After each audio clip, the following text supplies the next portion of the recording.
As you've no doubt heard, there's much debate about politicians in Washington remaining in office into their 80s and even 90s. Last month, Senator Mitt Romney said he wasn't going to be one of them, announcing he'll retire at the end of his term. But until then, he's got plenty to do and say, and he's talking with Norah O'Donnell. We may have to pull the senator for a call with the president, because we're about to get... Oh, yes, I have a call with the president. It's not every interview that gets interrupted by a call from the President of the United States. Do you have to be on a secure line? But that's what happened when we sat down with Senator Mitt Romney and his wife, Ann. President Biden phoned last week on the eve of his diplomatic mission to Israel. The Republican had just returned from his own visit. It was heartbreaking, particularly to meet with the families of the hostages. Their lives are entirely different. One of the people said, "You don't understand, we live in a different world than you do." At age 76, Mitt Romney says he still cares deeply about what is happening around the world. And here at home, he worries deeply about the future of his party. You were once the party's nominee, and now you're a pariah in the Republican Party. Yeah, that's saying it in a gentle way. Yeah, I mean, no question, I don't really have a home in my party. I come from a tradition of, Ronald Reagan and George Herbert Walker Bush and George W. Bush and John McCain. Those are the people that have shaped our party. Anti-Putin, anti-Russia, anti-authoritarians, anti-Kim Jong-un. Character counts. The character of our leaders makes a difference and it shapes the character of our country. That's the party I've come from. And I don't recognize that in the great majority of our party today. And that, for me, is very troubling. This is Romney's first interview since announcing he would not seek re-election. I think it's time for guys like me to get out of the way and have people in the next generation step forward, because they're going to be shaping the world they're going to be living in. Without having to worry about how voters will see him, he's now concerned about how history views his legacy. That's why he participated in a new biography by McKay Coppins, published by Scribner, part of CBS parent company Paramount Global. And what did you say when your husband said, "I'm giving over my private diary to a journalist"? I didn't know it. I might have said, "That's not a good idea." Oops. Hey, you maybe want to look through it before and take out a few things. Now that I've read the book, it's like, oh, did I really say that about this person? Oh, my goodness. The book is revealing, with unvarnished opinions and stories of what happens behind closed doors in the famously clubby United States Senate. Privately, what do you hear from fellow Republicans in the Senate? I don't think I've heard a single member of my caucus, the Republicans in the Senate, say, Donald Trump is great. Aren't we lucky to have him as our leader? Donald Trump represents a failure of character, which is changing, I think, in many respects, the psyche of our nation and the heart of our nation. And that's something which takes a long time, if ever, to repair. In a way, he almost was like a spy behind enemy lines. Romney gave Coppins, a staff writer for The Atlantic, hundreds of text messages and emails. The two met close to 50 times, often late at night, when Romney would tell all.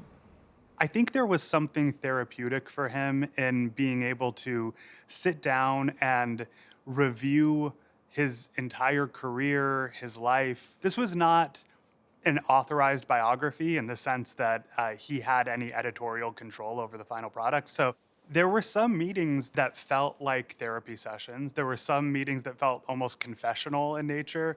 You were quoted in the book as saying, "A very large portion of my party really doesn't believe in the Constitution." How did you come to that damning conclusion?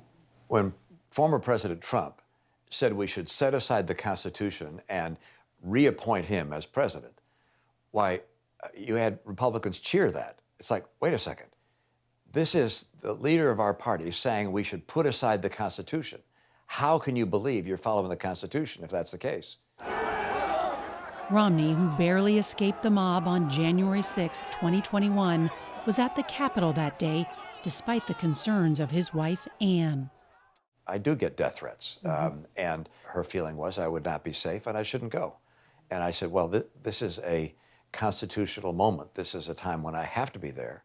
Do we weigh our own political fortunes more heavily than we weigh the strength of our republic, the strength of our democracy, and the cause of freedom?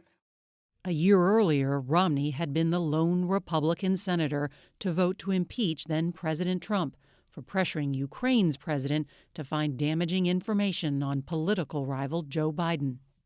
Mr. Romney. Guilty. Mr. Romney, guilty. It's a stance that would have been familiar to his father, George Romney, one-time governor of Michigan.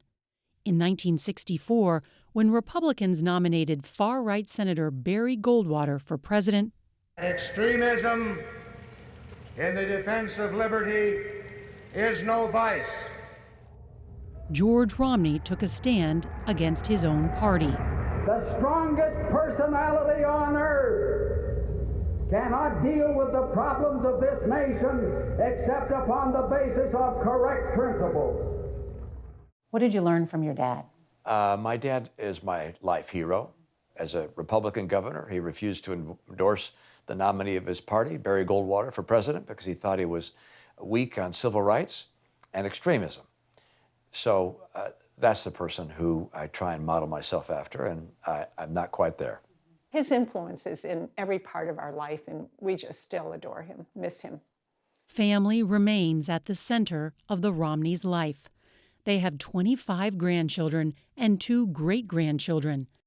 The senator says his wife is his closest advisor, and as we discovered in his private office, she's always close at hand. Normally, there's a life-size cardboard cutout of Anne that stands right there, and they have taken it away because they're afraid you'd see it. There it is. See this? And so they gave me this, and we had a good laugh about it. But then I said, don't throw it away. I want to keep it. So now I have it in my closet. So sometimes when you're just sitting here working away, do you just kind of leave the door open? Well, the door is always open, and that happens to be the men's room right next to it. So I could assure you that from time to time, I am going to go by that, all right? The book reports on a phone call to Anne from Oprah Winfrey, alleging that Oprah said if Mitt ran for president, she would be his running mate. Ann Romney tells a different story. You got a call from Oprah. What did she say? She was trying to figure out how Mitt could do an independent run. I remember trying to explain to her that that doesn't work politically. I was the one that suggested, well, Oprah, why don't you run with him and see how that works? I don't think it was really her thought at all, because I don't think she really wants to be involved in any kind of politics in an active way. As for Mitt Romney's next move, no way you'll run for president in 2024? And I can't imagine any circumstance. Perhaps if Godzilla comes in and removes all the other candidates and so forth, but other than Godzilla stepping in, no, I'm not running for president, not giving it any thought. But he is thinking about how future generations will judge his time in public service. How do you want your children to remember you? Well, they probably already have an image of who I am. But my descendants, I hope, will walk away saying, okay, granddad or great-granddad had beliefs which were either right or wrong, but he stood by them. I'd like them to also know that my life is not defined by winning and losing elections. My life is defined by my relationship with my family and my faith. That's what I live for. Those other things are part of the life experience, but that's the defining measure of my life. Well said.